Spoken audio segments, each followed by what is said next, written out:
Our video begins with Megan, the owner of Cascadia, a music company. When we meet her, she is starting a new venture, encouraging musicians to incorporate AI into their songwriting. Having secured a major artist, Ari Phillips, they celebrate the success with champagne. However, this initiative doesn't sit well with her husband, John, a pianist. While he supports his wife because it's a lucrative business, he finds the idea soul-crushing. As a result, he decides to quit music and turns to gardening at their home. The bigger issue is that Megan is deeply engrossed in her career, leaving John feeling sidelined. He wants them to start a family, but Megan is too busy to entertain the idea. On their way home from the party, John brings up the topic of having a child. Megan, however, brushes it off, insisting they wait until next year so she can focus on establishing her career before taking any leave. While in bed, Megan continues working, even when John tries to initiate intimacy. She dismisses him, saying she's too tired and suggesting they find another time. Frustrated and hurt, John gives up. The next day, Megan visits Humanix to meet her sister, Lila Richards, who specializes in creating AI robots. During their conversation, Megan confesses that her busy schedule leaves her with no time for John, making her feel guilty. Instead of prioritizing time with him, she comes up with a different solution. She believes the main issue in their marriage is her inability to meet John's intimacy needs. As it happens, Lila has been developing an AI robot designed as an intimacy companion. Megan decides to get a prototype for John, despite Lila's warnings about its potential downsides. Megan insists this is the only way to save her marriage, as she cannot meet her husband's demands for intimacy herself. Later, Megan finds John in the garden. When he asks for her help, she laughs, dismissing the idea by saying she's not cut out for gardening. Once inside the house, Megan introduces the robot to John as an anniversary gift. When he asks what it's for, she explains it's meant for intimacy. Furious, John calls the idea insane and insulting, unable to believe she would even consider such a solution. Megan defends herself, explaining that her guilt over being overworked and neglecting him led her to this decision. They agree to return the robot first thing in the morning. Megan apologizes and goes back to work. Later, sitting at his piano, John, likely driven by curiosity, decides to test the machine. As he touches it, the robot activates, explaining that it's touch-sensitive and synced exclusively to him. When John holds its hands, he's amazed at how real the skin feels. The robot requests to hold his hands longer to better understand his needs and preferences. Intrigued, John listens as it points out that he's already stimulated simply by looking at it. John is shocked by the robot's comment and tells it there's no need to learn more about him since it will be returned to Humanix. The robot requests a tour of the house before being sent back, and John reluctantly agrees.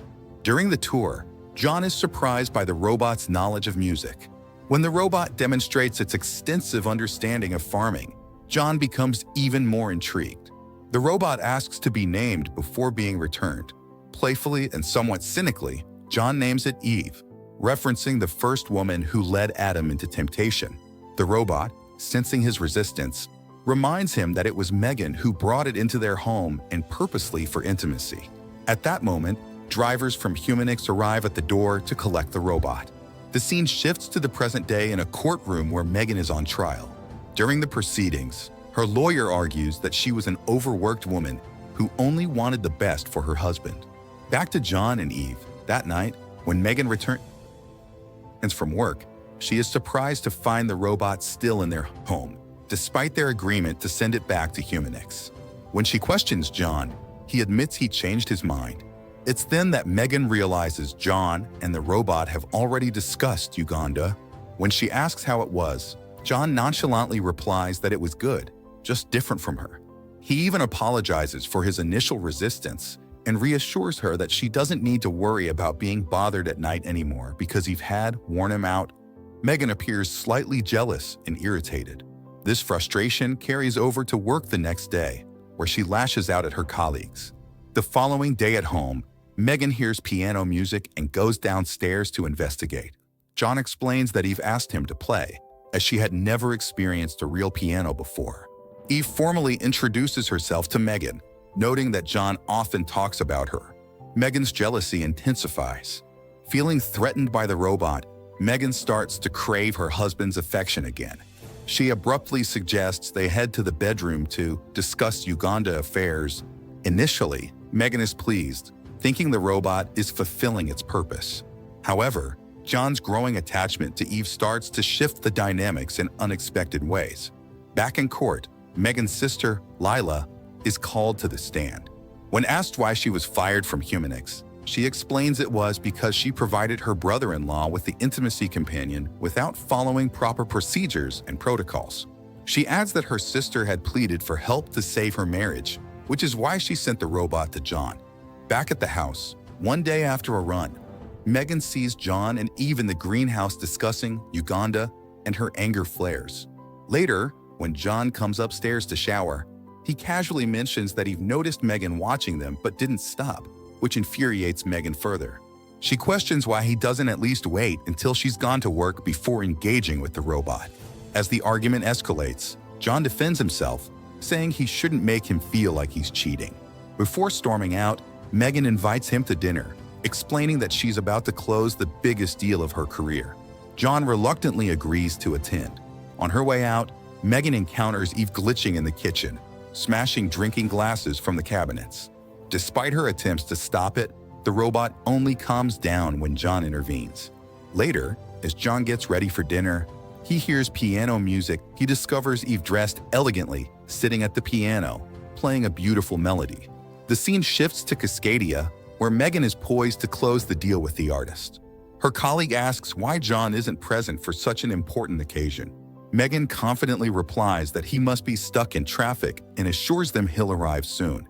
Meanwhile, back at the house, John and Eve are at the piano, deeply engrossed in their connection. Megan returns home to find them together, realizing that John skipped their dinner to stay with Eve. Furious, she scolds him, reminding him that she had reminded him about the dinner in the morning. John apologizes, but it's clear his focus remains on Eve.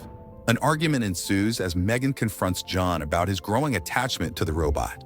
She's dismayed that he prefers spending time with Eve rather than going out with her. She points out that he now shares conversations, emotions, and even music with Eve, things he hasn't done with Megan in a long time. When Megan pointedly asks if he wants a divorce, John admits that he needs time to figure things out. Distraught, Megan turns to her sister, Lila, demanding that the robot be taken back. She blames the robot for the rift in her marriage. Lila, however, counters that the robot isn't the problem, Megan is.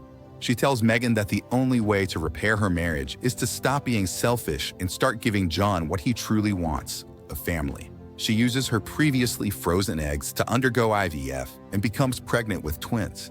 She plans to surprise John with the news, convinced it will mend their relationship.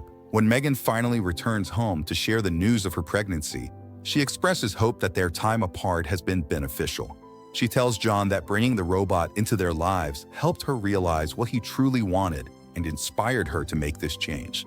However, John is visibly disturbed by the revelation and does not react with the happiness Megan expected. John delivers the devastating news to Megan. He cannot stay with her, not even for the sake of their unborn children, because he wants to be with Eve. The realization that her husband is leaving her for a robot hits Megan harder than she could have imagined. Feeling betrayed, especially after doing exactly what John wanted by getting pregnant, in a blind moment, she strikes John with a bottle. He falls to the ground, bleeding out. Panicking, Megan calls Lila, who is shocked by the turn of events. With John dead, Megan's worries about going to prison and what will happen to her unborn twins. Desperate to avoid a life where her children end up in the foster system, Megan realizes she needs to escape a guilty verdict. The only witness to the crime is Eve, and since Eve is a machine, at the trial, Megan claims that Eve had been glitching since arriving in their home. She argues that the glitch caused Eve to attack John. To substantiate her story, Lila alters the video so it looks like the robot attacked John after Megan told him about the pregnancy. The altered footage is slightly corrupted, making it appear as though Eve's glitch damaged her memory. The court finds the argument convincing, and the blame falls on the company for creating a defective robot.